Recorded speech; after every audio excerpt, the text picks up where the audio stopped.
Hello and welcome to College Daily. I'm Calen Markstrom. For all you Star Wars fanatics out there, some news was released on the website makingstarwars.net about the character that Benicio del Toro will play in Episode 8. Originally thought to play a villainous character, as written by the entertainment news company The Wrap, del Toro may play a character thought to be the aide of our heroes, at least at first. On paper, del Toro's character sounds very similar to that of Lando Calrissian, but many details have yet to be released. We will have to wait and see. The Movie Moment Crew did a review of Hacksaw Ridge. Here are Austin Clemen's thoughts on the new release. Welcome to USF's Movie Moment. I'm Austin Clemen, and today I'm going to be talking about the movie Hacksaw Ridge.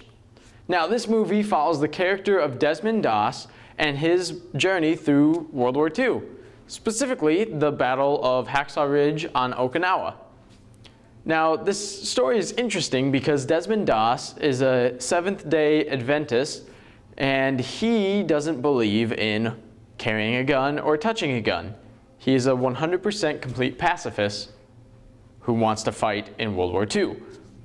But he wants to be a field medic instead of a foot soldier. And so this brings a whole lot of opposition his way from the military and from people around him who are like, you can't do this without picking up a gun.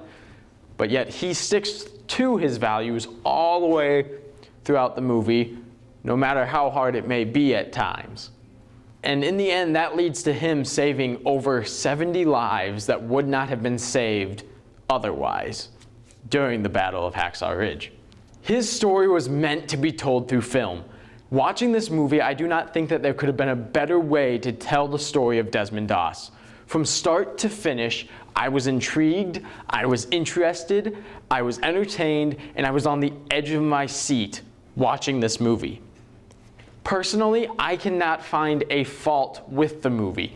The only fault that I thought I was going to have going into it, based on the trailers, was that I was going to get annoyed with Andrew Garfield's performance, specifically his accent that he was using, because in the trailers it kind of annoyed me. Surprisingly though, I was not in the least bit annoyed, as the accent worked for the character and it helped to draw me in even farther into the movie. Every single camera angle, focus pull, explosion, technical aspect of this film worked to enhance it so well that this movie felt like it was happening around me, like I was in the movie. Which, as a movie based on true events, that's what it should do. It should make it feel as real for you, the audience member, as it did for the actors portraying the characters and for the real life people that those actors are portraying. So it did its job well, beyond well, there. And then as for the performance in this movie, I already told you about Andrew Garfield's voice. He is amazing in this movie. This is the best performance that I've ever seen Andrew Garfield give. Teresa Palmer in this film plays his love interest, and she was extremely believable as the love interest, and the care that she has for him throughout the movie was just spot on. And their relationship together in the movie, it reminded me even of my own relationship with my wife, which was really awesome. Vince Vaughn is in this movie as a drill sergeant, and he is extremely believable as a World War II drill sergeant. It is very nice to see that he does have dramatic chops and not just his typical lowball comedy humor that isn't super entertaining but can be at times. So that was nice to see. And then Sam Worthington, you know, the guy from Avatar. Yeah, that's Sam Worthington.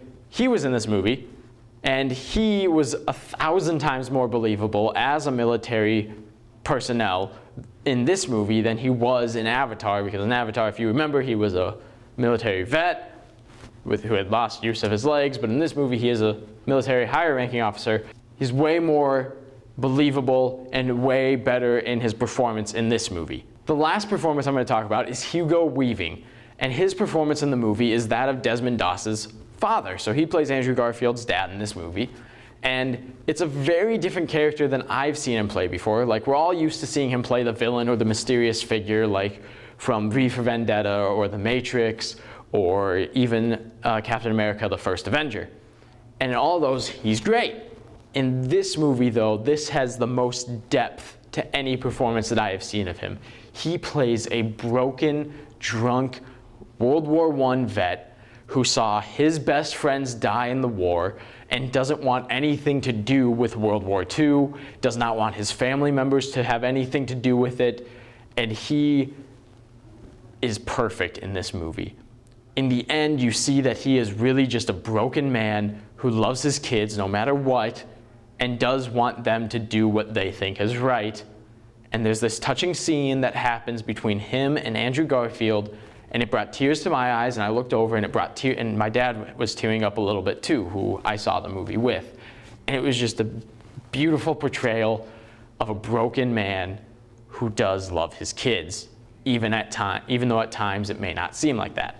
The technical aspects that I talked about earlier make this movie an extremely believable, extremely enthralling, extremely engaging movie that may be hard to watch at sometimes. Like, this is the only war film that I've seen where I have been shaking after a war scene and visibly touched and affected by a war scene. And I've seen tough war movies with gritty, real action like Saving Private Ryan and 13 Hours, The Secret Soldiers of Benghazi.